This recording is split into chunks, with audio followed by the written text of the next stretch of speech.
Good morning students, welcome to Kidji Public School, class 3rd, subject science, lesson 4, birds. Students, today I will discuss difficult words, keywords and exercise of this lesson. First, I will discuss difficult word. First, feathers. Second, flight. Third, upstroke, upstock. Fourth, nectar. Fifth, wedding. Sixth, scratching. Seventh, enemies. Eighth, fluffy. Ninth, tailor. 10th, appearance. 11th, protect. And 12th, thread. Now next is keyword. First, trunk, main stem of a tree. Students, पेड़ का जो main stream होती है, जो मुख्य भाग होता है, उसी को ट्रंक कहा जाता है, जो विजिबल पार्ट होता है, सोइल से ऊपर की तरफ हमें दिखाई देता है. नेक्स्ट इज एरियल, लिविंग और growing in air.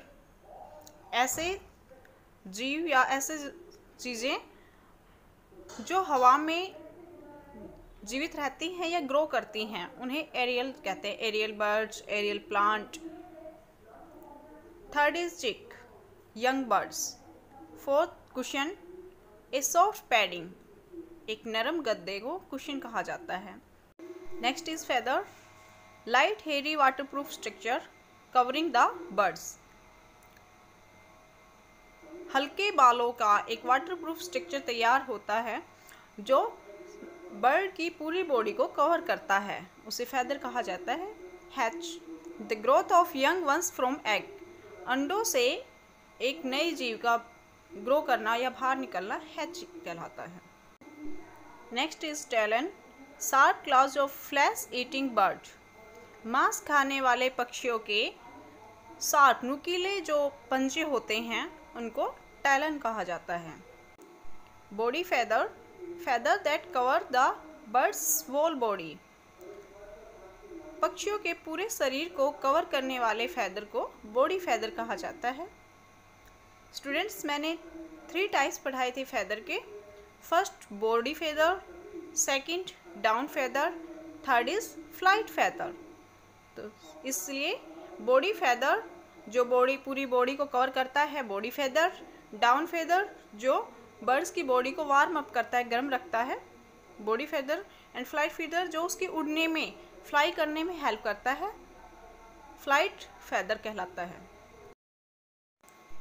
Now I will explain exercise what I know. हमने क्या जाना. First, fill in the blanks with correct words. Student, sunbird suck nectar from flowers. Second, birds which kill smaller animal and eat them as food are known as birds of blank.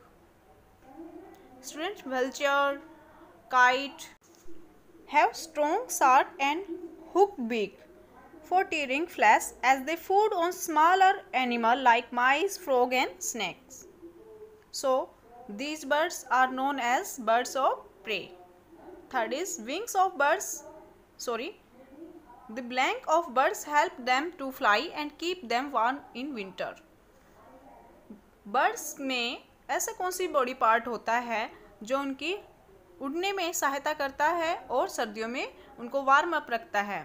तो बेटा, wings ही ऐसा part है जो birds की fly करने में help करता है और सर्दियों में उनको वार्म अप रखता है. Fourth, crane and herons are blank birds.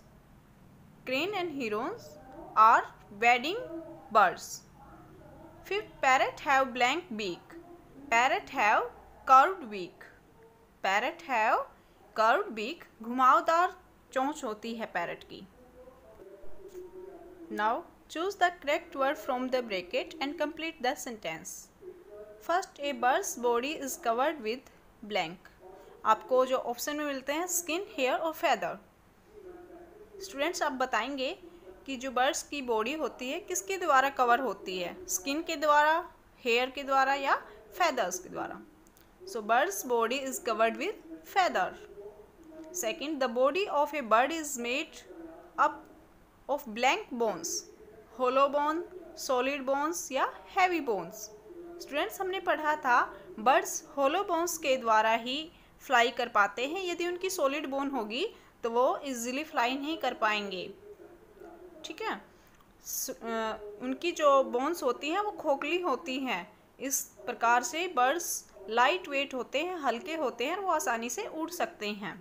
Third, broad and flat beak of blank has small hole on both side, sparrow, woodpecker, duck. बेटे, जो वाटर बर्ड्स होते हैं, जो पानी में रहने वाले पक्षी होते हैं, उनकी जो बीक्स होती हैं उनके दोनों तरफ स्मॉल होल्स बने हुए होते हैं। जब भी वो अपना फूड ईट करते हैं तो कैच करते हैं, अपने जो वाटर से अपना फूड कैच करते हैं, तो एक्स्ट्रा वाटर उनके स्मॉल होल्स के ज़रिए रिलीज़ हो जाता है और उनका जो फूड है वो उनकी बीक्स में रह जाता है। So duck have broad and flat beak. Duck की जो बीक होती है वो ब्रॉड फैली हुई होती है, फ्लैट होती है और दोनों तरफ उसमें स्मॉल होल बने हुए होते हैं। Fourth, flesh eating bird haves large and sharp clause called talon. जो मांस खाने वाले पक्षी होते हैं, फ्लैश ईटिंग बर्ड्स होते हैं, उनके जो पंजे होते हैं वो बड़े होते हैं, नुकीले होते हैं, ताकि वो इजीली अपने फूड को कैच कर सके या उसको किल कर सके, इसलिए इस प्रकार के पंजों को टैलन कहा जाता है। Fifth is blank birds make a nest by swing lives together with the material like thread and wool. ऐसा कौन सा पक्षी है जो एक अपना जो नेस्ट तैयार करता है वो पत्तियों को सीलता है धागे से या वूल से? ऐसा कौन सा पक्षी होता है? तो जब भी बेटा बात सीलने की आती है, पत्तियों को सीलने की बात आती है, तो कपड़े कौन सीलता है? Tailor. So this is called tailor bird make nest by swing lives together with material like thread and wool.